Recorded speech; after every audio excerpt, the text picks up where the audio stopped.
Vale. Hola. Bueno, buenas tardes a todos. Gracias por la presentación, Juanjo. De verdad, me llega mucho.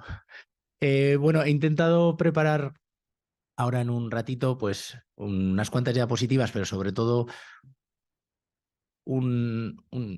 pues una especie de charla un poco equilibrada para intentar desgranar un poco la importancia de tanto de la parte científica del vino como la parte artística, que yo creo que precisamente ese ensamble de ambas caras del vino es la que hace pues que sea pues, no, tan espiritual, tan, bueno, yo creo que es un poco misterioso, desconocido, complejo.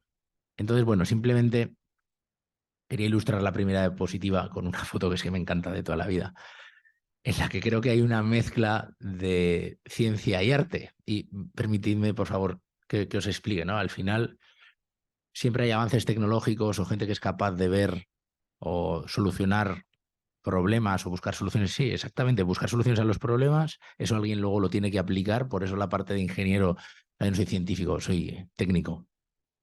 Alguien tiene que conseguir aplicarlo, pero alguien tiene la capacidad de estéticamente representarlo y ver qué va a pasar en el futuro, ¿no? Entonces, a mí me hace gracia porque me recuerda a unas gafas de estas de realidad que se ponen ahora bueno, los jóvenes, porque yo ya no soy joven, o sea, quiero decir, cuando dicen, no, los jóvenes enólogos, pues doble problema, yo no soy ni enólogo ni soy joven, soy joven con 20, tengo 41, casi. Bueno, entonces, para mí, mi origen es, además, el origen real. Mi padre es ingeniero y ingeniero de los convencidos, de los que se casó con traje de ingeniero. O sea, quiero decir que es de los de verdad. Y empecé en el mundo técnico y me encantó, y me encantaba y creo que, bueno, no lo hacía mal. Juan José Abra era mi jefe, o sea, quiero decir. Eh, pero tuve un flechazo con el vino y ya desde el principio siempre existió el debate arte-ciencia. Y os lo voy a explicar. Lo primero, conseguir, bueno, después de haber probado algunos vinos por ahí, por el mundo y ver la diversidad, donde me cambió la vida fue en un museo que os recomiendo a todos visitar, que para mí es el mejor museo vitícola del mundo, que está en Briones, en La Rioja, que se llama, bueno, está en una bodega que se llama Dinastía Vivanco, ahora creo que se llama Vivanco, ¿vale? Es un museo en el que, por un lado, descubrí que algo tendría que tener el vino para que fuese cantado, pintado, esculpido bueno, durante tantos años, ¿no? Y luego esto lo he reforzado de una manera muy, muy bonita, y es que cuando yo hablo con la gente mayor de mi pueblo, que están, muchos de ellos pues, no tienen ganas de nada, cuando les hablas de vino es como si se les iluminase la cara, ¿no? Y no es solo por beber, ni mucho menos, es por, pues cuando hablas de las viñas, que la plantó su padre, la plantó su abuelo, no, algo tiene el vino mágico. Por otro lado, una parte que esta yo creo que es la que me venía más pues, de mi tipo de estructura de cabeza, ¿no? Que era la parte técnica. O sea, de la copa de vino del restaurante de 3 estrellas Michelin a la viña, mirad si hay camino. Es que se nos olvida que el vino se hace con uvas. Las uvas se hacen en el campo. Entonces, el vino es un producto agrícola y es tan complejo y hay tantas variables que yo siempre digo que en la ingeniería 1 más 1 es siempre 2 multiplicado por el coeficiente de seguridad. Pero en el vino 1 más 1 es entre 1,8 y 2,2. Hay tantas cosas que influyen en el resultado final de un vino y no todas son, bueno, todo se podría llegar a medir, ¿no? Pero hay cosas que son muy intangibles que yo creo que son lo que lo hace grande. Y de hecho, que es con lo que acabaremos, ya solo la parte de catar, de probar un vino, clasificarlo y entender su valor, es totalmente subjetivo, ¿no? Y esto es, bueno, una cosa bonita que yo creo que me atrapó. Y de hecho, creo que cuando decidí que iba a hacer vino fue al final de esa sesión en el museo. Había un curso de cata que catabas 3 vinos. En Rioja, pues un joven, un crianza, un reserva, un gran reserva. Y yo lo primero decía, no, podéis escupir. Lo primero, y a mí me daba vergüenza escupir. Y me pimplé los 4 vinos, ¿no? Y yo creo que entre eso y todas las emociones que había sentido, salí ahí diciendo, voy a hacer vino. Claro, la gente que iba conmigo decía, vas a hacer vino. Se reían de mí. 4 meses después, parte de esa gente estaba pisando uvas en Valdespartera, ¿vale? Eh, Hoy voy a intentar centrarme, pero soy disperso, así que os pido perdón por el caos que pueda existir. Y esta es una adaptación de la pregunta más complicada que me han hecho en mi vida en el mundo del vino. La pregunta original no era ¿es más importante el arte o la ciencia en el mundo del vino? La pregunta original era ¿qué es más importante en el mundo del vino? ¿La tradición o la innovación? Discute, ¿vale? Es una, es una pregunta que parece muy sencilla y no hay respuesta, lógicamente. Lo que para mí, por ejemplo, mi respuesta en ese caso, yo creo que fue la respuesta que me dio mi Master of Wine, de hecho. La respuesta fue que una tradición fue una innovación que en un momento determinado se consolidó, porque todas las innovaciones que no funcionan, pues desaparecen, ¿no? Entonces, básicamente esto. Entonces, el arte o la ciencia en el mundo del vino, yo quiero creer, bueno, la ciencia es la base de todo, ¿no? Es una manera de explicar, de solucionar problemas, de avanzar, y el arte es una mirada, ¿no? Y yo creo que la combinación de ambas es lo bonito. Es decir, hay vinos, yo siempre hablamos del mundo del vino, y pero si pensamos en un triángulo, el mundo del vino no existe, son muchas capas. ¿Pensáis que tiene mucho que ver el vino de un Tetrabric que el vino de, pues yo qué sé, vamos a decir una marca que todos nos sonará, Vega Sicilia? ¿No? Creemos que es lo mismo. Yo creo que son negocios diferentes, con tipologías de viñas diferentes, con objetivos diferentes, con personas diferentes, con procesos diferentes, con precios diferentes, para mercados diferentes, personas diferentes. Entonces, quiero decir, no sé, yo creo que la diversidad, o por ejemplo, la parte donde la ciencia y arte se entremezclan es en la parte de vino que a mí me interesa, que es la de vino como producto, por un lado espirituoso, pero por otro cultural, y que donde importan muchas cosas, como por ejemplo fijar territorio, recuperar patrimonio, los viñedos viejos, combinar la parte tradicional con la parte de innovación, y eso es donde yo creo que se entremezcla todo. Y aunque seguramente como outsider, como persona que no era del mundo del vino, empecé de una manera muy intuitiva, creo que es una de mis pocas fortalezas en la vida, es ser intuitivo y la otra trabajar todo el día, ¿no? Creo que precisamente, pues bueno, eso fue la razón. Entonces, lo que he intentado es, de una manera ordenada, y solo me van a servir de apoyo las diapositivas, porque es que si no tengo esto, no me descentro, pues explicar de una manera lógica, desde la viña hasta la copa, pues cómo se entrelaza, porque yo creo que al final se entrelaza, en mi mundo del vino, lo que es la ciencia y el arte. Es que siempre, al final nos centramos cuando pensamos en ciencia, además, siempre pensamos en lo último, en tecnología. Hace poco de una charla que se llamaba retroinnovación, ¿no? Que también es otra manera de innovar. Es que siempre pensamos, no, ¿cuál es el futuro de la viña? Si lo primero que pensamos es en cacharros volando por encima de la viña, ¿no? En drones.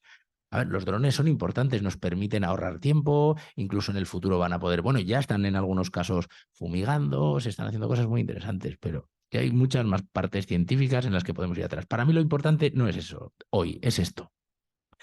Lo primero es decir que no todo vale para todo y que poco tiene que ver esta viña con esta viña que os voy a enseñar. ¿Os parecen lo mismo?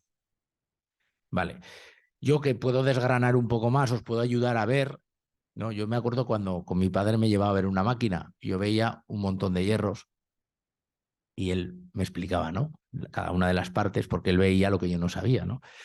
Entonces yo en este primer viñedo veo un viñedo joven, porque los tronquitos son finos, mecanizado y mecanizable, es decir, están ordenadas y con unos alambres para poder vendimiar a máquina, para poder podar a máquina, para poder fumigar a máquina. Utilizan herbicida en las calles, es decir, donde está, en las calles no, donde están los troncos, dejan cubierta vegetal porque tienen mucho vigor, porque si ampliásemos esto, que soy, yo lo hice y no lo veis, está al lado de un río, hay mucho vigor, y es un viñedo bastante, para mí, poco interesante. Esto, para mí, aquí hay más ciencia que arte, ¿no? Y me parece lícito y hay muchas maneras de entender el vino, pero a mí lo que me gusta y de lo que vamos a centrarnos hoy es en esto. Claro, tú ves esto y aquí dices, bueno, no sé muy bien, no sé mucho de viñas. Ostras, esto es como caótico, que el otro estaba muy ordenadito, esto es caótico, ¿no? Esto es un viñedo que está plantado en 1898, justo después de la filoxera, que los que sabéis un poco de vino sabéis que es una plaga que devastó la viña en Europa. Y tuvimos la capacidad de poder tomar el control de él, comprarlo y empezar a recuperarlo. Claro que veo aquí yo pues unas plantas en vaso en vez de en espaldera, es decir, que hay que hacer todo a mano, con un vigor bastante bonito, un suelo complejo, una ladera orientada, aunque no lo sabéis vosotros, pero hacia el noroeste, con sus peculiaridades. Veo amapolas y hierba, con lo cual me da a mí que no sé, bueno, lo sé, pero que se está trabajando en ecológico, no se está usando herbicida.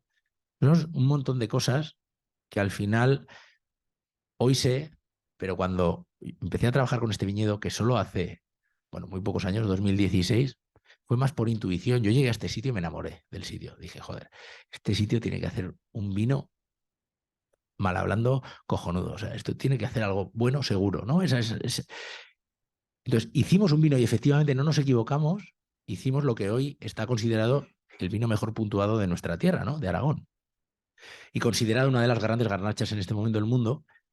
Pero lo que nos pasó es que, como todo el conocimiento es la base de todo, pues no teníamos conocimiento de por qué exactamente este trocito de tierra, que parecía estar de una manera artística romántica, tocado por la mano de Dios, la realidad es que tenía que tener unas particularidades técnicas que lo hacían diferente a los demás, y en esto nos hemos dedicado pues los últimos años, ¿no? Lo primero que, bueno, este viñedo está en un pueblo que se llama El Partir, vamos a situarnos un poquito hacia dirección Madrid, al lado de la Almunia, tiras hacia la izquierda y ves unos montes, todas esas montañas cuando estás llegando a Calatayud.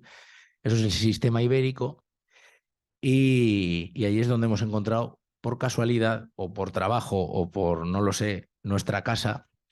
Y lo que de una manera intuitiva nos gustaba, pues poco a poco hemos ido entendiéndolo, ¿no? Entonces, esto es el resultado de empezar a entender nuestro territorio. Nosotros decíamos, joder, los vinos son muy buenos, son diferentes al resto, pero no entendemos cosas. De hecho, gente, los geólogos nos decían que lo que yo notaba en el vino, yo pensaba que en nuestros vinos tenía que haber un suelo calcáreo. El suelo impacta mucho en el vino, no porque los minerales que todos sabemos no pueden ascender por una raíz, sino por eh, cómo condicionan el desarrollo de las raíces y su interacción con los elementos del suelo, ¿no? Entonces, había un vino en particular que se llama La Loma y los Santos. Los Santos, bueno, el viñedo está ahí. Y yo decía, este vino tiene notas salinas y para mí que procede de suelos calcáreos, ¿no? Y decían, es que aquí no hay calcáreo, es imposible que haya calcáreo. Eso nos decían, que era imposible que hubiera calcáreo porque lo que veis en verde es precámbrico. ¿Qué es lo que pasa? Que la parte amarilla es un glacis, es decir, es un material muy evolucionado, arrastrado pues, por un río o por un torrente de agua. Y la parte de encima, que es rosa, eso, y permitidme que estoy aprendiéndome los nombres y no soy bueno para los nombres por otros temas, es, son suelos del Triásico, se llaman Buntsandstein, ¿vale? Que son suelos muy calcáreos. Entonces, se habían lavado esos suelos y se había posicionado sobre mis precámbricos, mis pizarras y mis cuarcitas calcáreo. Es una cosa muy bonita, pero esto nos ha pasado en varios viñedos, es una cosa muy bonita que de una manera intuitiva sabíamos que algo pasaba y nos decían que era imposible. Y al hacer agujeros, que ahora os voy a enseñar cómo entendemos cómo son nuestros suelos, pues lo hemos descubierto. Ya no solo eso es importante. Otra cosa que nos influía mucho era las orientaciones. Y esos suelos, cómo se formaron, ¿no? Para acabar de entender. Porque al final lo que nosotros decidimos o lo que nos interesa son viñedos muy concretos. Es decir, estamos en una zona que es bastante heterogénea en el sistema ibérico, con hubo muchos movimientos, muchos anticlinales. Entonces, hay suelos muy diversos, pero claro, es que pensad que cada viñedo, cada trocito de tierra es diferente al de al lado. Y esto es lo que a nosotros nos encanta, que podemos hacer con la misma uva, en vez de hacer un vino, hacemos 40 vinificaciones más o menos al año, que no vendemos porque nos mataría el mercado, pero estamos haciendo 18 vinos comerciales. Claro, yo recuerdo la primera vez que empezamos a hacer esto en Aragón, un periodista que había en ese momento dijo, o escribió, no me acuerdo, dijo, es que hacer 600 botellas de un vino no es relevante en el mundo. Claro, a mí en ese momento me hirió. Ahora tengo 1000 respuestas para darle al pobre hombre, ¿no? Pero realmente si tenemos viñedos muy diferentes y hay gente, un nicho de gente que está muy interesada en lo concreto, en la belleza de lo concreto de un pequeño espacio, Entonces, todo esto que estamos haciendo tiene sentido. Entonces, nosotros lo que hacemos es vinificar cada viña por separado. Y ahí nos influye el microclima, ya no el clima. Es decir, nosotros estamos en un clima continental con influencia mediterránea, más o menos depende de dónde estemos. Vale, a mí lo que me interesa es que tengo viñedos a 400 metros y otros a 1030 metros, algunos en precámbricos, otros en triásicos y otros en glacis en altitud.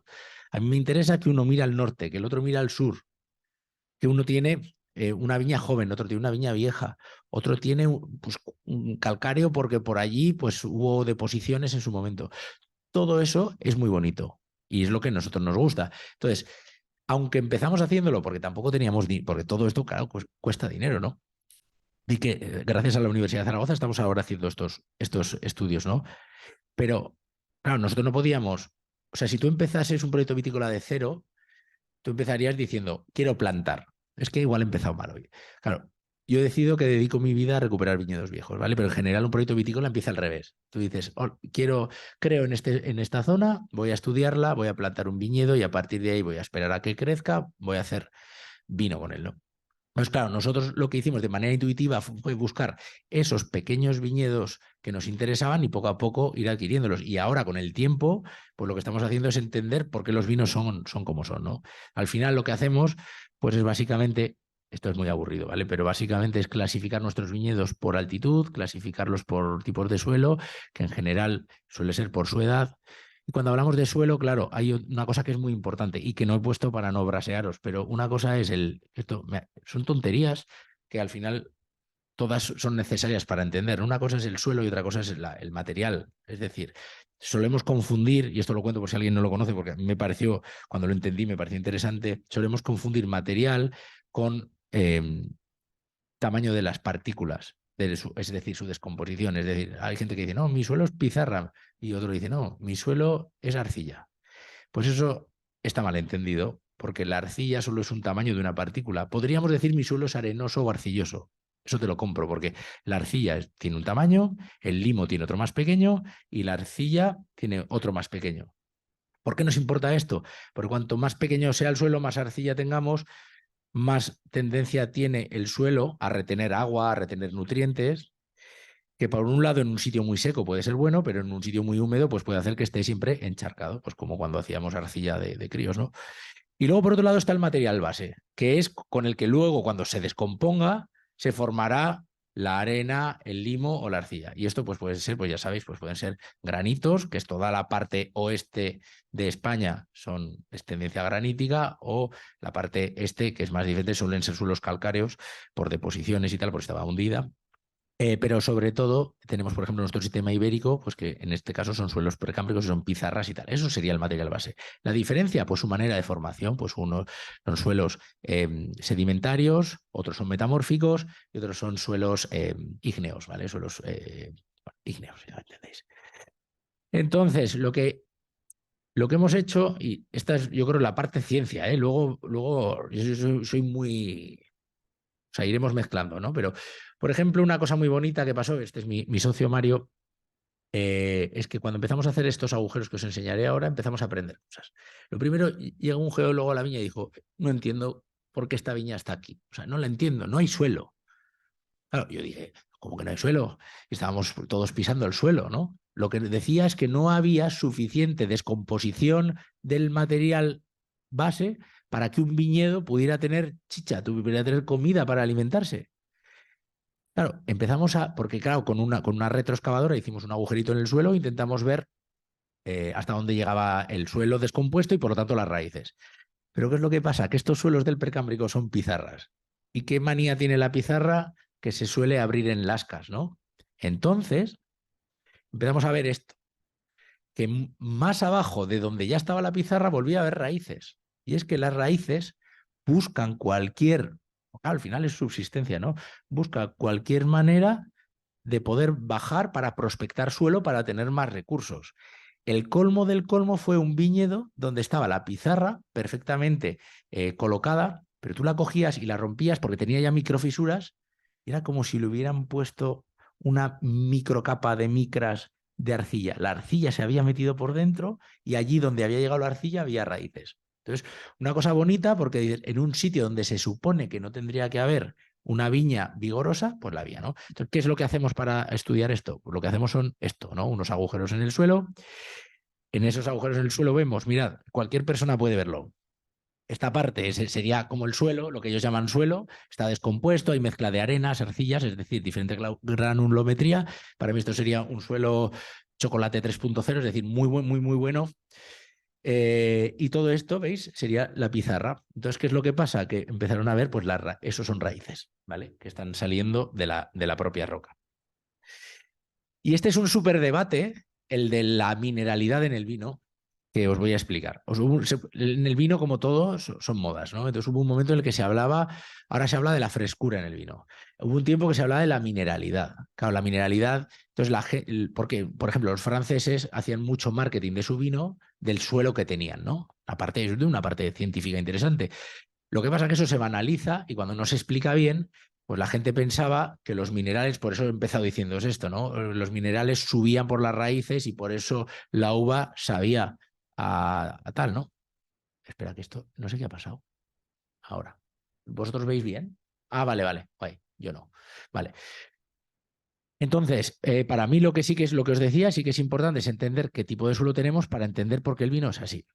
Y entonces ya el rizar el rizo es que en una misma parcela, al hacer estos estudios, hemos hecho diferentes agujeros y hemos descubierto que el señor que plantó ese suelo seguramente porque heredaría ese trocito de viña en el monte, pues lo plantó todo. Pero es que esa viña son 6 viñas. Pero es que solo son 1,4 hectáreas. Porque hemos descubierto que tiene una parte de ladera y una recta. Esos son 2 viñas diferentes, funcionan diferentes, esos 2 microclimas. Pero es que luego cada una de las partes justo pasa una veta de cuarcita por un lado, otro trozo es de pizarra negra y otro trozo es más arcilloso. Con lo cual tendríamos 6 unidades diferentes. Entonces ahora, nuestro proceso, ahora, ¿cuál va a ser? Este año vamos a vinificar por separado y como dice un amigo geólogo que se llama Pedro Parra, chileno, vamos a hacerle la lipo, ¿no? Le vamos a hacer la liposucción. ¿Qué quiere decir? Vamos a ver de esos 6 trocitos por separado si los 6 son interesantes para decidir si en el futuro le sobra alguno de ellos o la magia son los 6. Claro, ¿esto es necesario?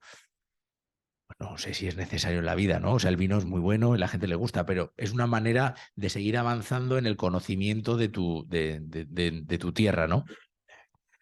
Una, algo para mí muy interesante son las viñas viejas. Tienen algo espectacular. Para mí, el patrimonio de viñas viejas que se ha perdido por el pago de subvenciones en Europa para que la industria del vino española fuera más competitiva, ha destruido pues, uno de los pocos diferenciales que nos quedaban. Hay una parte romántica clara seguramente de misterio o artística de una viña vieja que todo el mundo la ve y dice, wow, ¿no? Pero hay muchas cosas técnicas que para mí pues me seducen, ¿no? La primera es que nadie quiere plantar viñas donde se plantaban antes. Antes se plantaban viñas donde no podía existir otro tipo de cultivo. Entonces, claro, se plantaban pues en las peores laderas, en las laderas norte, donde había muy poco suelo. Claro, y esa es la magia de estos viñedos, que son viñedos muy peculiares que producen uvas muy peculiares. Entonces, los pocos que no se han arrancado, pues siguen estando en sitios que si hoy se arrancasen, lo que se haría es con esos derechos de plantación se plantarían en el llano, con lo cual perderíamos diversidad. Otra cosa muy bonita de los viñedos viejos es que no existía no existía la multiplicación clonal. Es decir, lo que se hacía era, se plantaba el pie americano para evitar la filoxera, se iba a la viña que te gustaba de tu vecino, de tu lo que fuera, de tu suegro, cogías el material vegetal y lo injertabas en tu viña con la diversidad que había, no había clones, entonces había una diversidad de material brutal. ¿Qué nos ha pasado en los últimos años? Pues que hubo una selección clonal para buscar lo mejor de lo mejor de lo mejor, pero que es que vamos a hacernos una preguntita. ¿Qué es lo mejor de lo mejor de lo mejor? Es que no, es que depende de tu objetivo. Yo me acuerdo que había un clon que llamaban el clon de garnacha cualitativo, porque hacía uva muy pequeña para la época hasta de los vinos que se buscaban ahí con mucha concentración, mucho alcohol, mucho tal. Para mi tipo como yo veo el vino, que lo veo como algo más equilibrado, más fresco, con menos alcohol, yo decía, pues si es que eso para mí no es cualitativo, si es que en Aragón cuando se joroban las añadas, que es la última semana de julio y la primera de agosto, cuando hace la ola de calor siempre, si la uva es muy pequeña y la viña va ahí apurada, lo único que va a hacer es deshidratarse y se van a hacer pasas, ¿no? Pero al final, pues lo que se hizo fue perder, por un lado, diversidad dentro de la misma variedad, garnacha, por ejemplo, pero lo que se perdió fueron variedades locales que había por aquí plantadas, bueno, locales o no. Entonces, una de las cosas bonitas que hemos descubierto con los años es que los viñedos viejos de verdad de nuestra zona tienen entremezcladas otras variedades. O sea, está coplantado con blanco y con otras variedades que aragonesas, bueno, que no sabemos realmente cuál es el origen, pero que llevan muchos años en Aragón, pues como, pues no sé, pues el cojón de gato, el Miguel de Arco, la cribatinaja, que es una variedad que se guarda mucho en los graneros, en los pueblos para comer luego en enero. O sea, un montón de cosas diferentes que también por nuestra falta seguramente de visión y por esa necesidad de homogeneidad y de seguridad, de autoego que necesitamos, las quitábamos todas porque pensábamos que no eran buenas, hasta que, bueno, pues yo, en este caso fue en Chile, donde había un tío que cogía todo y decía, no, era un tío canadiense que era profesor de esquí, se enamoró de una chilena y se puso a hacer vino en Chile. Y el tío mezclaba todas las uvas y hacía un vino espectacular. Entonces, esto, por ejemplo, nos hizo dar un paso al frente y decidir, joder, si aquí hay un viñedo que tiene 90 años, plantado en un sitio increíble, con un material genético súper diverso, que seguramente el tío que lo plantó no era un gurú y dijo, voy a hacer el cupaje perfecto. No, no, no, no, es mentira, eso lo hacían para diversificar riesgos, porque si había oidio, pues había unas plantas que no se afectaban, si había una helada las que no habían brotado, era para beber vino, porque el drama en el pueblo, el único drama en un pueblo es que no hubiera vino. Entonces, ellos lo que querían es que hubiera vino, por eso hacían vinos con tanto alcohol, esa sí que es mi teoría. Yo creo que los vinos se hacían en Aragón y en los pueblos con mucho alcohol porque era la única manera de que no se estropease, porque el vino solo no se puede beber si es vinagre. Mientras no sea vinagre, esté oxidado o no, nos lo bebemos y tal. Entonces, claro, con el alcohol alto el vino se oxidaba más, pero no se picaba. ¿Vale? Entonces, al final todos, bueno, lo de los viñedos viejos, que es que me voy por los cerros de Úbeda, perdonadme, lo de los viñedos viejos, eso y muchas otras cosas impactan. Por ejemplo, este viñedo sea viejo, quiere decir que haya virosis, con lo cual ha perdido un poco de vigor. Pues puede ser bueno en algún caso. Em, Luego, por ejemplo, otra cosa que a mí me interesa es la cantidad de madera vieja que tienen. Es decir, como se ha ido podando cada año y siempre cada año que podas lo dejas un poquito más largo que el anterior, al final esa madera vieja tiene, lo que haces es guardar almidones y elementos para que el año siguiente brote con más fuerza. Claro, a mí me han discutido lo de las viñas viejas un montón de años, pero la 2000, añada 2022, ¿os acordáis que hubo mucha sequía y mucho calor este año, este verano pasado? Las plantas jóvenes, o sea, luchaban por sobrevivir y en la misma plantación, ¿eh? Las viñas viejas eran una bestia parda que seguían haciendo lo que tenían que hacer, ni se bloqueaban ni se paraban. ¿Por qué? Porque al final la magia más importante de la viña vieja es la prospección del suelo. Estas niñas llevan 95 años buscándose la vida, adaptadas. Y tú haces un agujero a 2 metros de la cepa y sigues encontrando raíces, pues claro, hasta el último mililitro de agua se lo llevan, ¿no? Otras cosas que nunca sabemos si son arte o ciencia, pues puede ser nuestra manera de cultivar, ¿no? Nuestra visión es, vamos a mirar al pasado para afrontar el futuro, pero no como fundamentalistas, es decir, no somos hippies, o no mucho, por lo menos. Lo que nos gusta a nosotros es el equilibrio entre, vamos a ver qué se hacía bien en el pasado, porque tenemos dos cosas, en España tenemos dos cosas que a mí no me gustan, solo, bueno, alguna más, pero dos. Todo lo demás me encanta. Una es que no valoramos lo nuestro, en Aragón en particular somos expertos, y la otra que pensamos que todo lo de antes es peor que lo de ahora, ¿no? Entonces, lo que hemos hecho y a lo que nos hemos dedicado, y esto no sé si era arte o ciencia, yo digo por abrir el debate, ¿no? Pero a lo que nos hemos dedicado es a hablar con la gente mayor del pueblo, a ver qué cosas hacían, cómo cultivaban, cómo eran, bueno, cómo ellos veían las cosas, también cómo hacían vino, para ver de toda esa parte que hacían, qué nos interesa, porque hacían cosas mucho mejor que nosotros. O sea, os podría poner mil ejemplos de llegar ahí como Cristóbal Colón, con mi perdón para Cristóbal Colón, a una viña y decir, esto, nuestro asesor vitícola, bueno, ex asesor vitícola, decirnos, esto no era cualitativo, hay que cortar todo esto. Yo dije, joder, vamos a dejar. 2 o 3 cepas como estaban para ver. Al final solo hubo uvas en esa cepa. ¿Por qué? Porque al final ellos conocían mucho el territorio, conocían mucho sus viñas y a golpe de aprender y de muchas añadas y de experiencia habían llegado a conclusiones pues de una manera empírica, ¿no? Que eran interesantes. Eso nos hizo, por ejemplo, volver a labrar con un caballo, ¿vale? Con un caballo, ¿por qué? Para la foto, ¿no? Que es el vino al final es, hay una parte del mundo del vino que es solo marketing, ¿no? Pues no. ¿Por qué labramos con un caballo? Porque este viñedo tan viejo ha crecido tanto que se han estrechado las calles. Las calles es la distancia, bueno, el espacio que hay entre una cepa y otra.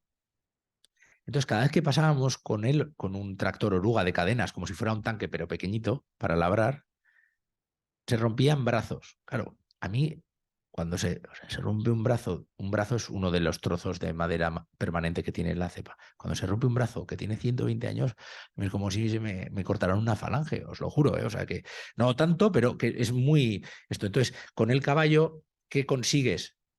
Pues pagar lo más importante, que es el tiempo. Es decir, vas despacio, hay una persona que está detrás del caballo manejando el arado o la vertedera.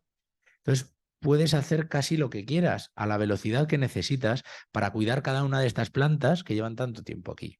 Luego, por otro lado, evitas la compactación. El gran enemigo del suelo es la compactación. Si tú compactas, al final el suelo se queda sin oxígeno y los viñedos no van a tener...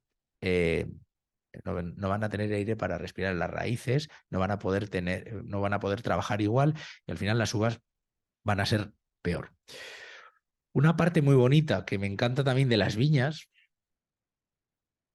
son los muros de piedra seca y es el patrimonio. O sea, quiero decir, yo recuerdo, mira, una vez hice una publicación, las redes sociales son peligrosas como todos sabemos, ¿no? Una vez hice una publicación de una foto, no sé si habéis visto alguna vez en el Duero, en el Douro, de hecho en la parte portuguesa del Duero hay una zona vitícola que es donde se hacen los vinos de Oporto, los vinos a los que se refería Juanjo como los vinos de ingleses, porque de hecho se llaman port wine, ¿no? Estos vinos se hacen en, bueno, es eso, en las orillas del Duero y está todo aterrazado, ¿no?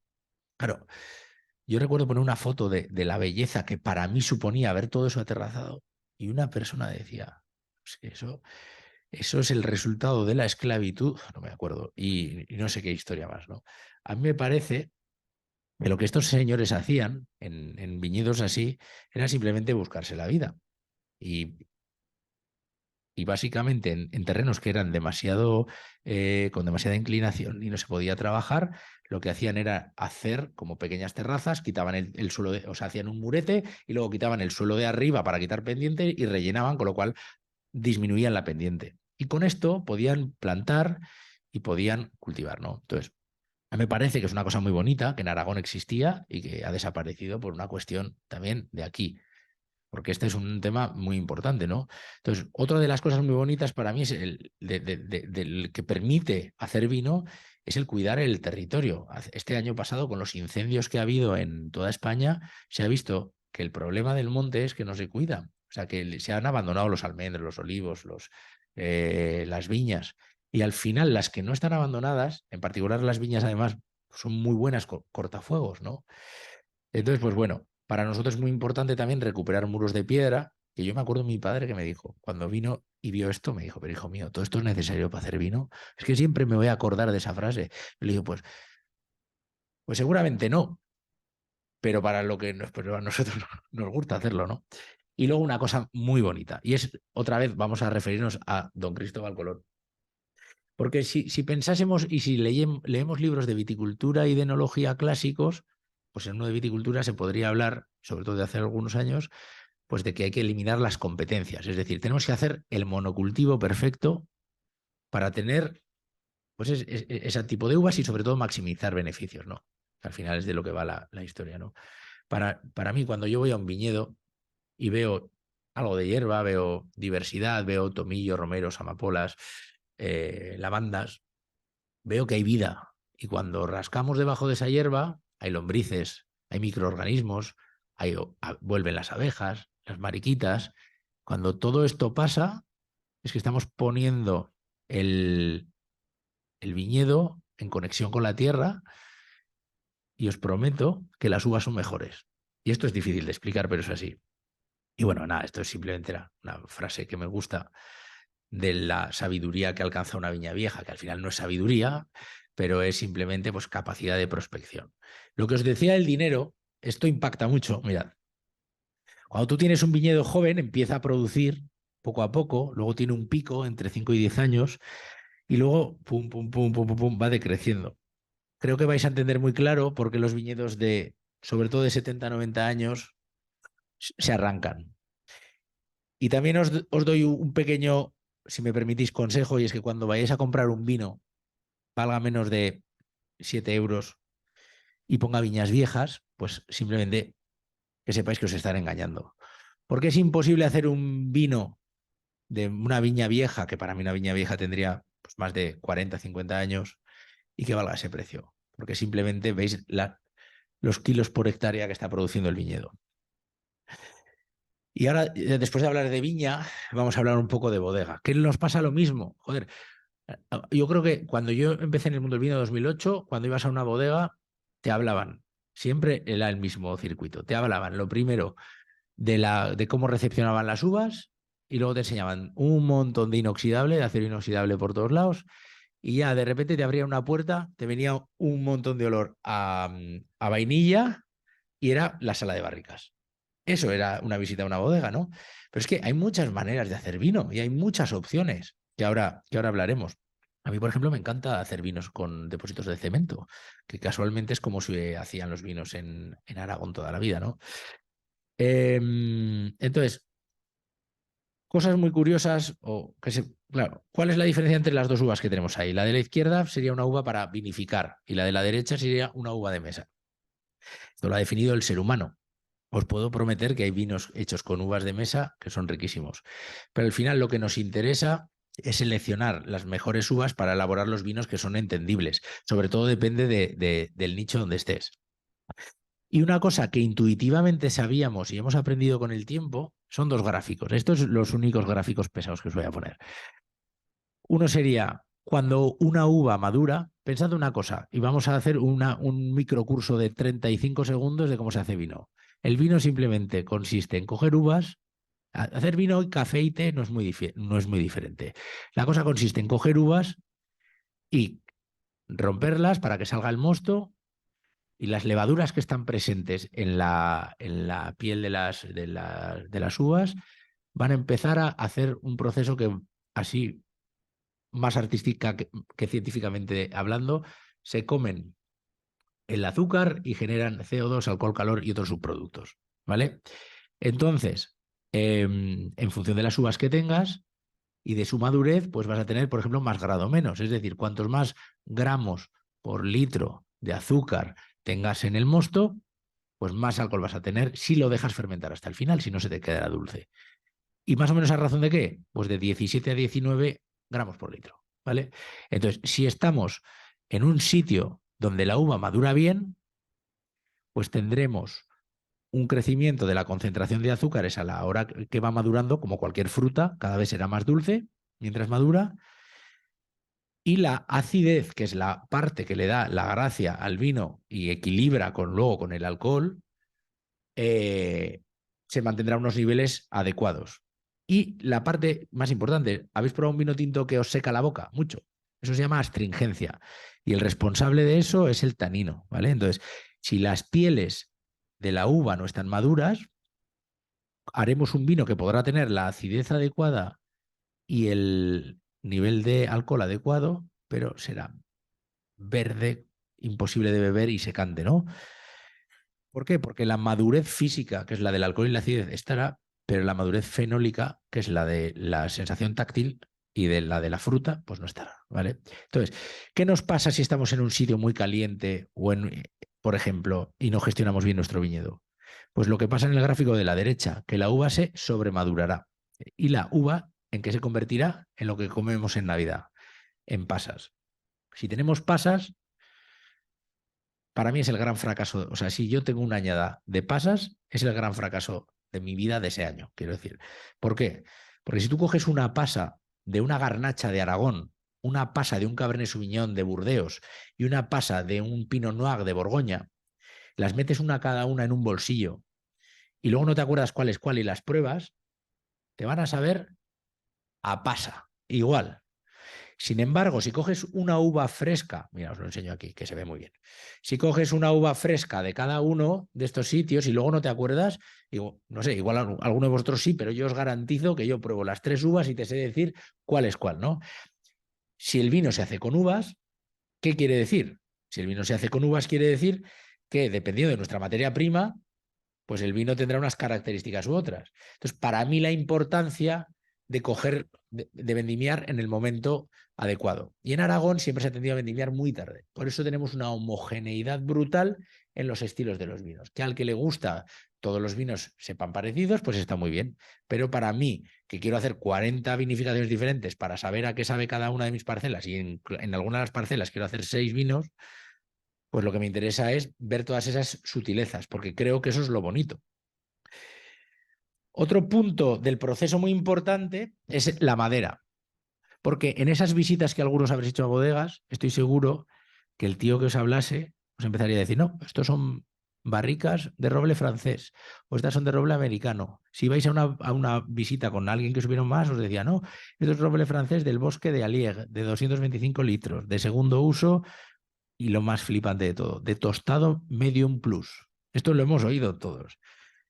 Pero luego no te hablaban nada de las uvas. Y tú decías, pero señor, ¿usted es ebanista o usted hace vino? ¿No? Entonces, al final teníamos un problema, y encima en España, que vamos siempre al doble, que los franceses hacen eso, nosotros al doble. Se llegaban a hacer vinos, mirad, para mí es una aberración, quiero decir, se llegaban a hacer vinos con doble 200% de madera nueva. Es decir, se cogía un vino, se metía en una barrica nueva y a los 6 meses o 12 meses se metía a otra nueva para incrementar el monstruo, ¿no? Entonces, nosotros, nuestra filosofía es un poco contraria. Y esto fue una cosa muy bonita que aprendí con un señor que se llamaba Giuseppe Rinaldi, súper malhumorado, comunista, fumando puros mientras te enseñaba la visita, pero que hace los vinos más maravillosos en el Piamonte que he probado en mi vida, en Barolo. Y este señor le pregunté por el envejecimiento de los vinos y me dijo, ay, ay, ay, chico, espera, espera. Es que yo no envejezco mis vinos, porque envejecer mis vinos, al final, ahora os explico, pero envejecer mis vinos es hacerlos más viejos. Yo no quiero hacer mis vinos más viejos, los quiero hacer mejores. Entonces yo afino mis vinos. Claro, esto es una lección mental 2.0, o sea, quiero decir, te rompe la cabeza y dices, pues es que es verdad, es que yo no quiero que mis vinos sean viejos, quiero que sean mejores. Porque al final todo depende, por ejemplo, de la variedad que estés usando. La garnacha es una variedad de piel fina, una variedad de piel fina que tiene menos taninos, por ejemplo. Los taninos son antioxidantes, ¿vale? Entonces, si queremos que el vino llegue en una fase bonita y muy poco oxidada a la botella, lo que necesitamos es proteger a ese vino de la oxidación, del oxígeno. Entonces, quizá, por ejemplo, no tenga sentido usar una barrica pequeña y queramos usar una barrica grande. Cuanto más grande sea la barrica, menor cantidad de oxígeno entra dentro del vino. ¿Por qué? Porque hay más vino por cantidad de superficie, pero otra cosa muy importante, porque el mismo constructor de madera no puede hacer una barrica muy grande con un grosor de madera de duelas pequeñito. Entonces amplías, ¿no? Entonces al final microoxigenas menos. Y luego, sobre todo, la cantidad de madera que le aportas, de sabor a madera que le aportas, es mucho menor. Entonces, pues bueno, nosotros cuando compramos un tonel nuevo, a mí me da mucha pena porque valen un huevo de pasta y los pongo con los vinos más baratos. O sea, en Burdeos tú compras un tonel nuevo y se lo pones al vino top. En, en Alpartir tú compras un tonel nuevo, lo pones al vino más barato, lo vas preparando y lo vas subiendo de niveles. O sea, dices, bueno, tú ya estás preparado para el siguiente nivel de vino. Y cuando ya casi no aporta madera y está preparado, entonces es cuando le metemos nuestras grandes uvas. Joder, es que a mí siempre me ha flipado una cosa. Dices, no, yo tengo las mejores uvas que tengo y las meto en una casa que no conozco. No, o sea, quiero decir que me juego la vida con estos vinos. Entonces, bueno, para mí eso del contenido del continente, yo tengo muy claro una cosa, trabajamos vitícolamente, o sea, el vino es un producto de viña y lo que no podemos hacer es darle más importancia al... Voy mal, Juanjo. Vale, digo, igual me he pasado ya de hablar. Otra cosa muy interesante es la crianza o el afinamiento, como decía Giuseppe Rinaldi del vino, ¿no? No solo influye en la madera, sino dónde pones esa barrica. Entonces yo recuerdo un enólogo que es un buen amigo y que hace algunos de los mejores vinos de España, el que fue, o se le atribuye, bueno, fue junto con René Barbier los reimpulsores del Priorat, que se llama Álvaro Palacios, y él me decía, es que Fernando, la gente no sabe lo caro o lo costoso que es hacer grandes vinos, porque después de fermentarlos, los vamos a meter en un tonel, y esos toneles hay que cuidarlos. Entonces hay que controlar la temperatura y la humedad tanto en el tonel como luego en la botella. Y eso a veces son 4 años. Entonces tú ibas a su bodega, bueno, vas a su bodega, es espectacular. O sea, espectacular. Y parece un spa. O sea, es increíble. De una humedad, temperatura súper controlada. Claro. Y si tú no eres Álvaro Palacios y eres Fernando Mora y tienes que hacer vinos y los quieres hacer finos, pues no puedes montarte un spa. Entonces, ¿cuál fue nuestra inspiración? Pues fue empezar a pensar que en Aragón, donde se hacían los vinos, bajo tierra, en cuevas. Y esto es la grandeza un poco de nuestra tierra, y es que como los inviernos debían ser muy largos y llovía muchas veces, pues lo que hacían era, pues ellos sabían que para cuidar sus vinos lo mejor era estar bajo tierra porque la temperatura era mucho más estable y la humedad también.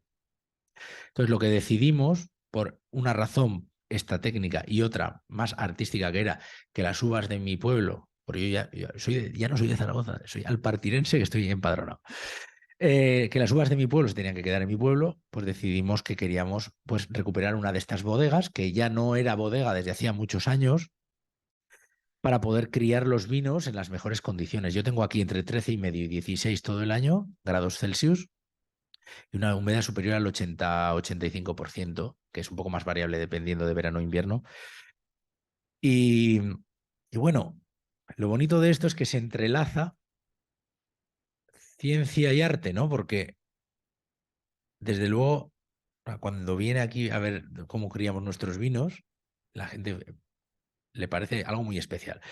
Una cosa también muy interesante es que, claro, una bodega así te limita.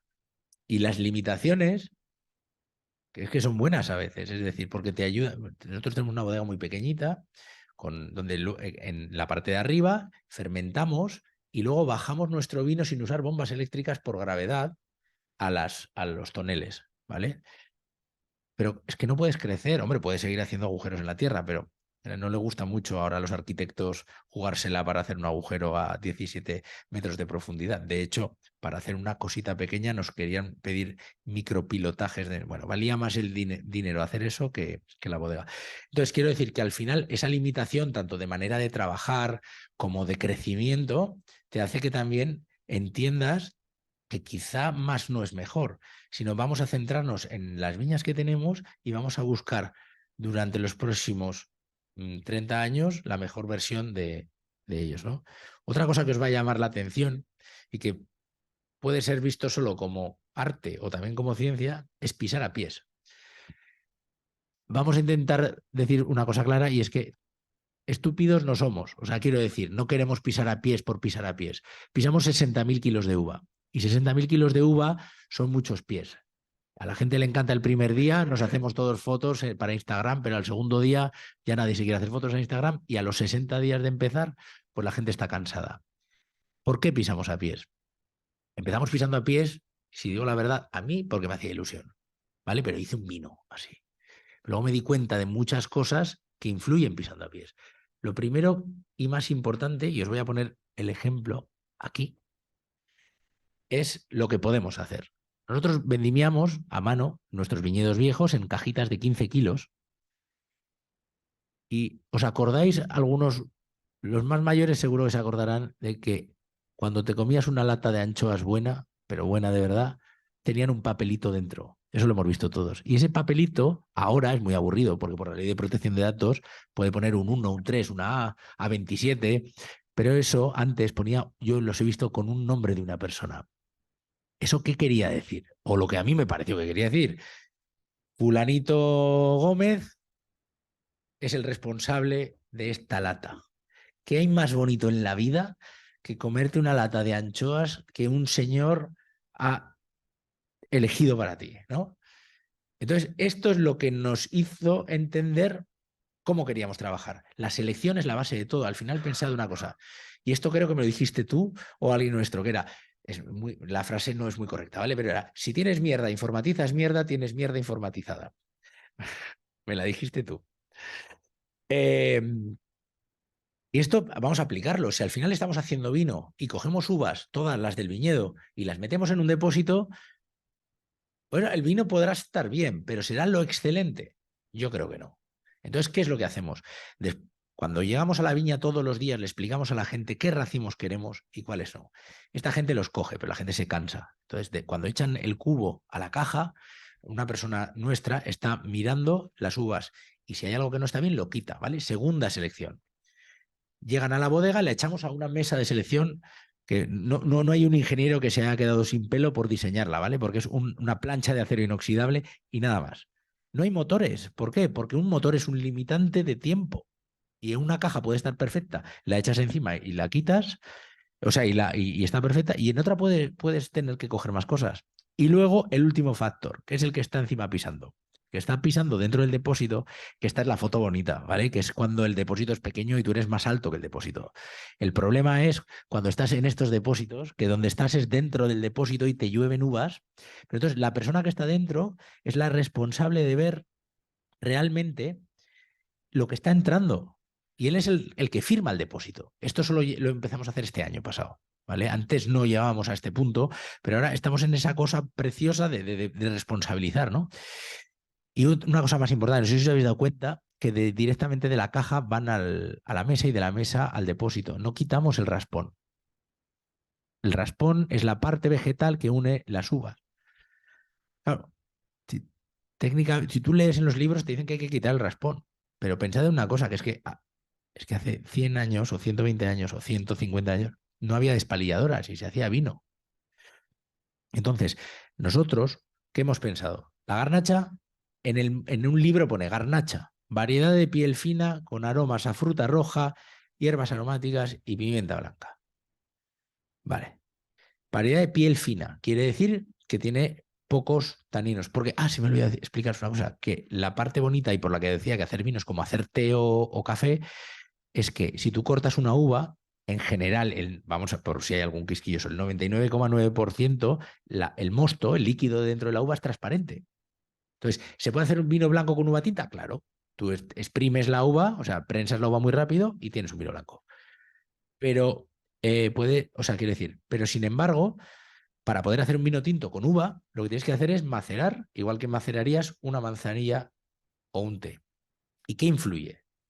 La temperatura, el tiempo y la cucharilla, la acción mecánica, o las veces que esto, ¿no? Pero al final hacer vino es lo mismo, al final es una infusión en la que lo que pasa es que aparte hay una fermentación.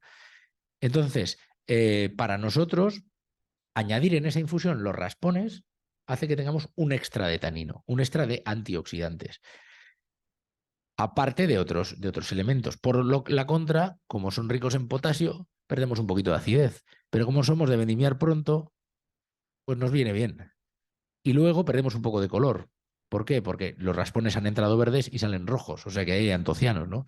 Pero al final son un montón de mini procesos que hacen que al final el vino sea como es. Por ejemplo, otra cosa, igual un poco más técnica, pero que es bonita, es al usar los raspones, que son más vegetales, el tanino, es decir, esa sensación táctil, es un poco más dura al principio. ¿Cómo lo solucionamos? Macerando largo.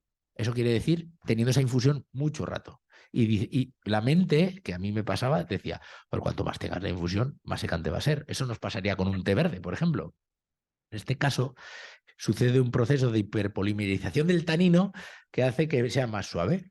Entonces, claro, todas estas herramientas que ahora os cuento de una manera bastante desorganizada, pero que tiene todo bastante coherencia, al final nos ha costado la leche de aprender.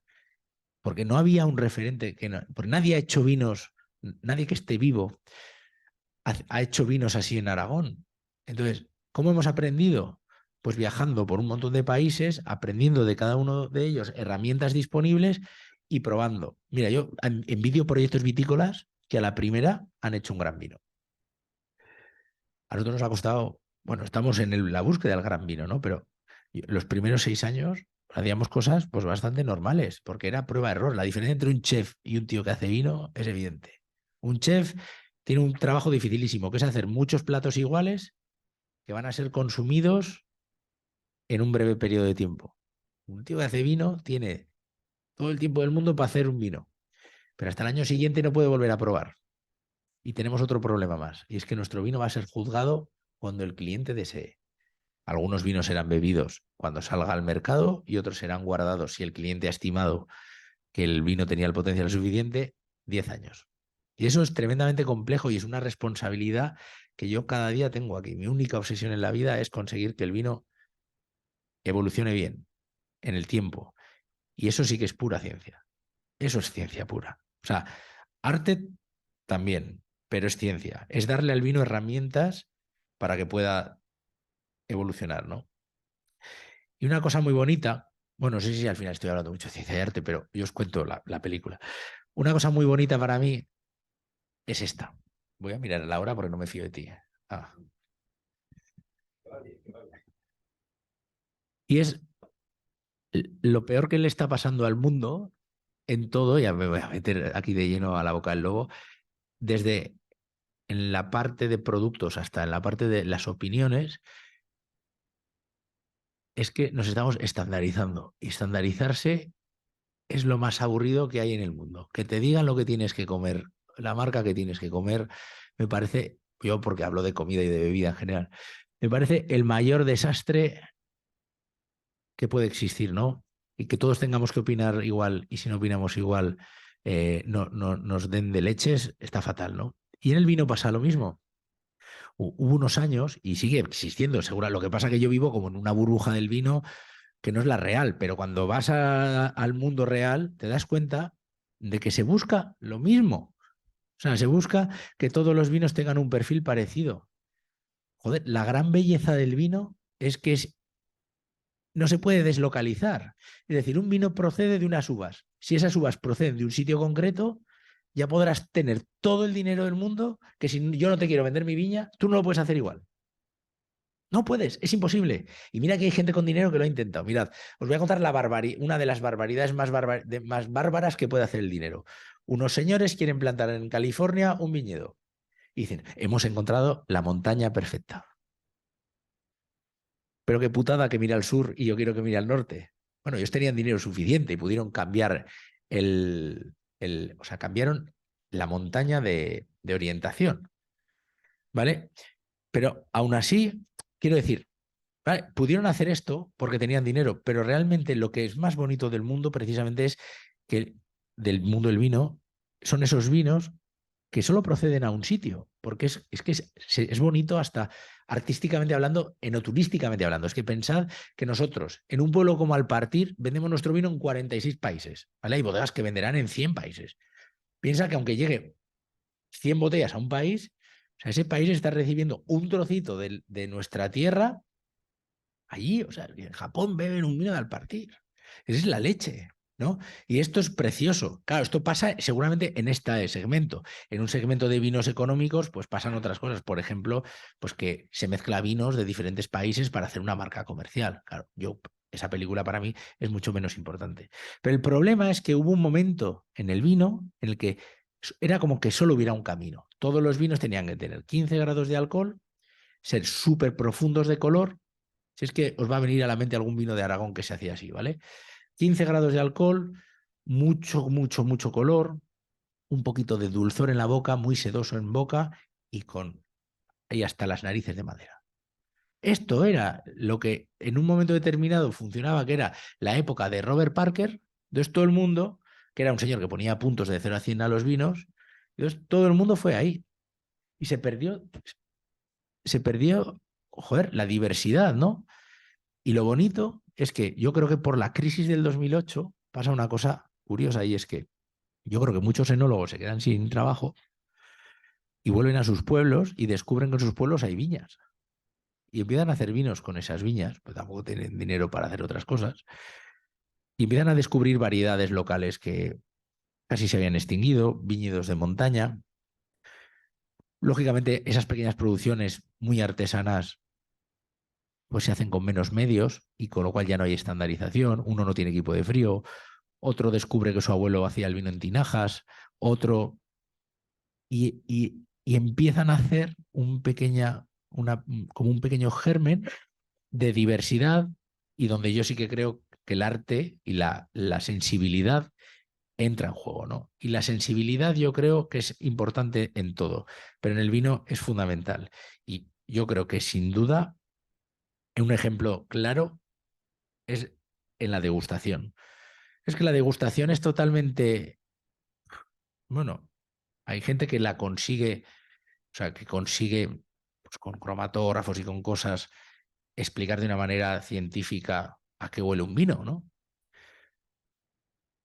Pero ¿qué hay más bonito que poder meter la nariz dentro de una copa de vino e investigar los aromas que hay y conseguir de una manera empírica y con estudio poder identificar y sacar de un cajoncito de tu cerebro y decir, esto es una garnacha de Valdejalón, esto es un tempranillo de Ribera del Duero, esto es precioso.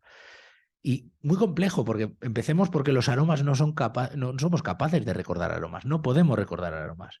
Lo que podemos es asociarlos, nuestra mente las asocia a cosas. Por eso decimos, este vino huele a fresa. O el ascensor huele a mi exnovia de cuando tenía 20 años, simplemente porque ha subido una mujer que lleva una colonia que es Calvin Klein, que es la misma, ¿no? Al final somos capaces de asociar aromas a momentos, personas, cosas, ¿no? Entonces, al final, la memoria olfativa es importante y lo bonito, o por lo menos a mí, lo que más me atrapó del vino fue esa parte sensible. Yo recuerdo a mi padre, me decía, hoy he hablado 2 veces de mi padre. Mi padre decía, el hombre, no huelas las cosas, es de mala educación toda la vida. Y sabes, cuando conseguí el título de Master of Wine, me dijo mi padre, menos mal, hijo mío, que como casi siempre no me hiciste caso. Al final lo bonito es que durante muchos años, de manera, pues no sé, pues porque soy así, yo he olido todo toda la vida. Claro, ya no es oler solo la comida, es oler las cosas. Madera, la madera que se está pudriendo, que huele más dulzona, que lo hablamos el otro día. O sea, un montón de cosas, ¿no? Que al final tú hueles cosas y eso se va quedando aquí. Y se van llenando cajoncitos. Luego, cuando me obsesioné con el vino, porque me obsesioné con el vino, como es evidente, eh, lo bonito es eso, ¿no? Meter la nariz y decir, pues mira, esto huele a tal, esto huele a cual, esto huele a no sé qué, esto huele a no sé cuánto. Las catas con gente que está aprendiendo son súper divertidas, porque al principio a todo el mundo le da vergüenza. Luego le dices un par de aromas sencillos, esto huele a plátano, un blanco, que huele a plátano, un blanco jovencito aragones, ¿no? A plátano y a piña. Ah, sí, sí, sí. Y la gente lo entiende. Pero luego ya llega, ya la gente se suelta, ya se han bebido un par de vinos, entonces dice, esto huele a... Y te dice, yo qué sé, es que hay una señora que dijo una vez, esto huele a enaguas de novicia, ¿sabes? Es políticamente incorrecto, pero bueno, que me hizo mucha gracia, pero que sale en internet, o sea, quiero decir. Y, bueno, o cualquier cosa, ¿no? Al final, las cosas es que es muy bonito porque cada uno, pues, claro, hemos asociado los aromas, pues, a lo que no, a lo que cada uno ha tenido, ¿no? Entonces, lo bonito para mí es cuando te enamoras del vino y empiezas a catar vinos y empiezas a clasificarlos en tu mente. Al final tú tienes como las diferentes variables y cuando hueles un vino, pues encuentras 6, 8 descriptores, tanto aromáticos como gustativos, y los guardas ya en un cajón. O sea, has hecho una ecuación más compleja y otro en otro, y otro en otro, y otro en otro.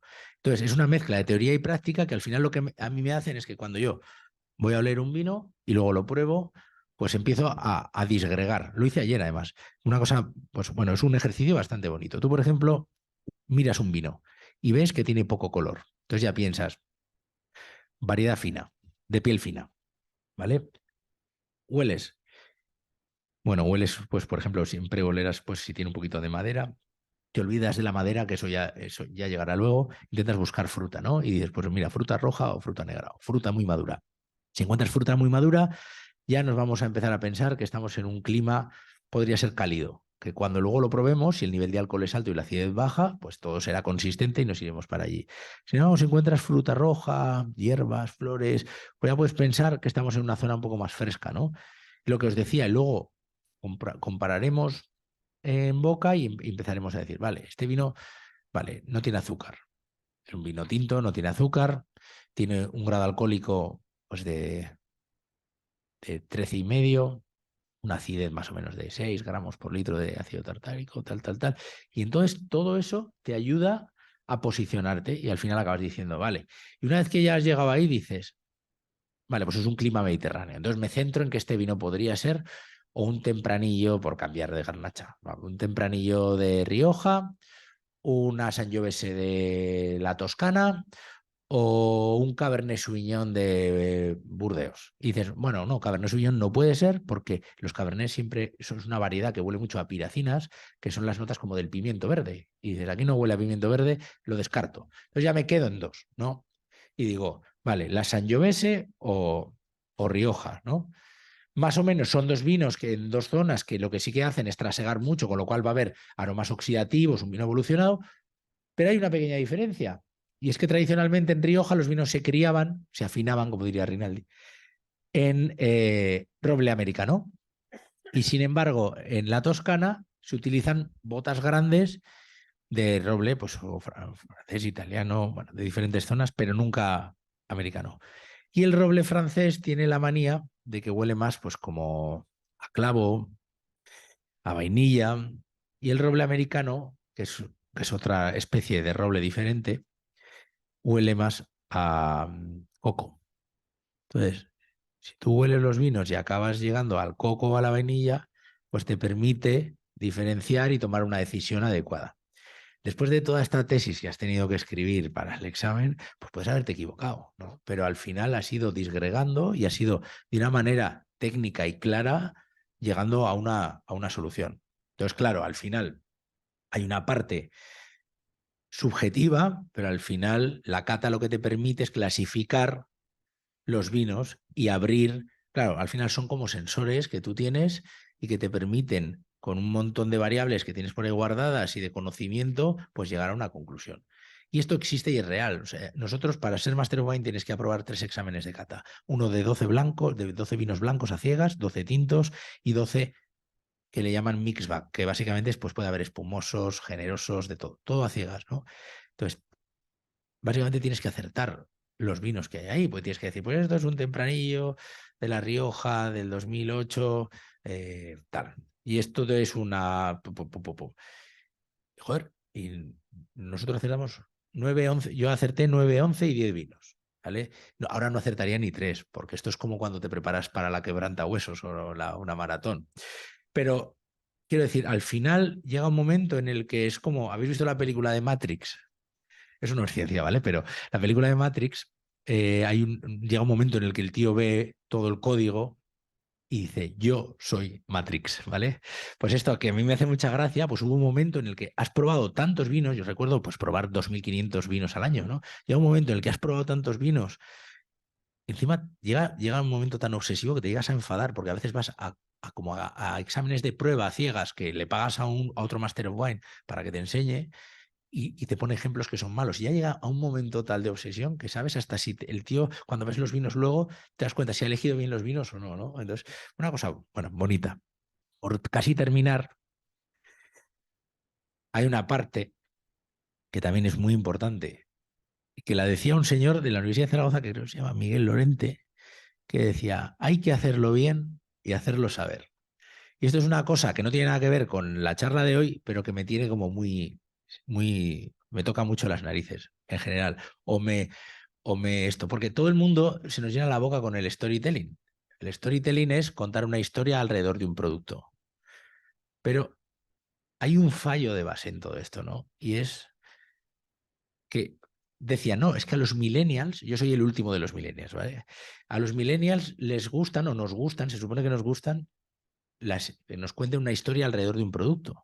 Pues que había una coma y al final decía, de verdad, una historia de verdad.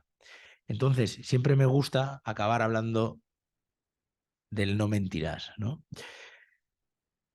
Para mí es fundamental, hagas lo que hagas, ser honesto, ¿no? Y convertir siempre esa debilidad que todos tenemos en nuestros ámbitos en oportunidad. O sea, tú puedes ver todo negro o blanco. Entonces, yo siempre pienso que toda la debilidad es una oportunidad encubierta.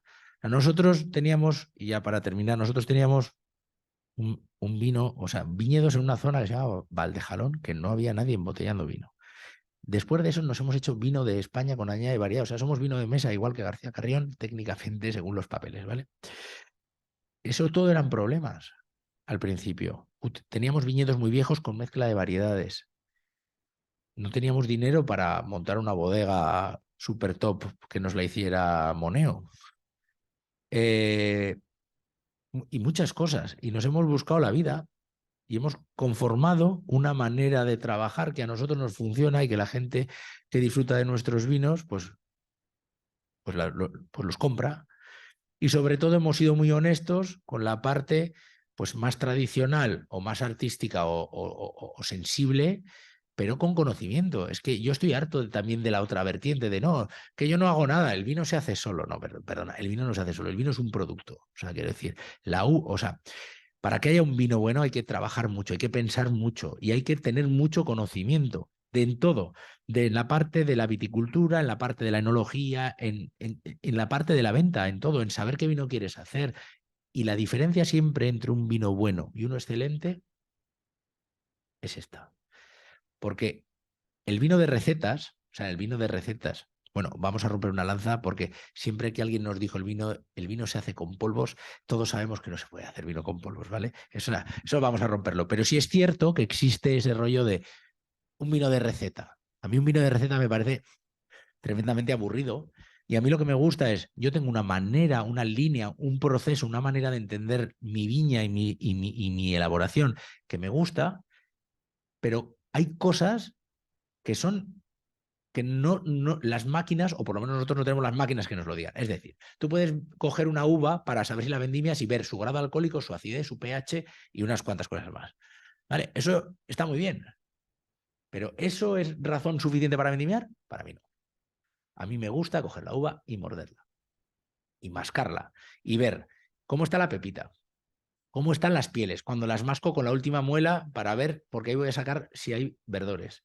Pero luego voy a ver otra cosa que para mí es la más importante, que es si cruje la piel. A mí me encanta un momento de la piel donde ya no está dura, pero cruje. Si deja de crujir, me he equivocado. Y como me he equivocado, sé que voy a tener problemas. Y sé que ese vino no va a ser excelente. Podrá ser bueno, muy bueno, esto. Otro momento clave, en la nariz.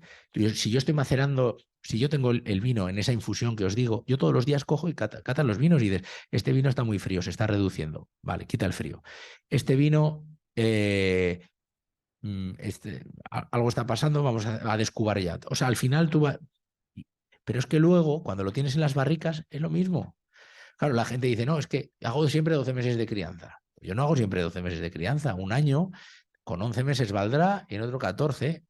Y luego, cuando catemos todas las barricas, que cada barrica es un continente diferente, pues igual hay uno que nos está jorobando. Pues habrá que hacerle la liposucción también al vino, ¿no? Y tenemos que quitar esa barrica.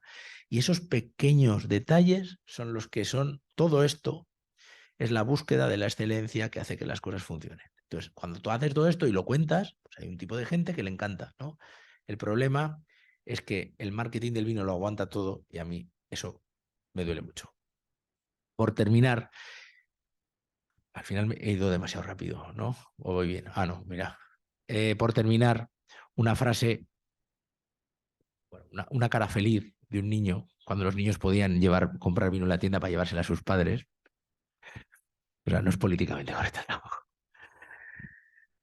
Y bueno, se me ocurrió esta frase de la mirada de un artista modelando la ciencia, porque creo, mira, hay una frase que a mí siempre me ha gustado mucho, y es que una buena idea, esto antes de hacer vino, ¿eh?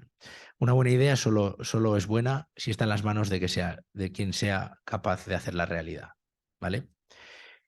Y el conocimiento que se genera, empieza a ser útil cuando se le busca una utilidad y empieza para mí, a ser bonito cuando se mira de una manera bonita, ¿no? Entonces, no sé, era una manera bonita de intentar unir, pues esa parte del vino sensible, el vino físico, el vino que cuando se convierte en algo que va más allá de la razón, cuando dejas de beber vino para emborracharte o para estar con los amigos o para quitarte la sed y empiezas a beber vino para disfrutar de la vida, ¿no? Y para beber un paisaje embotellado de un año en concreto. La diversidad es la mayor de las glorias que tenemos, ¿no? Y perdón por que hoy he divagado un huevo.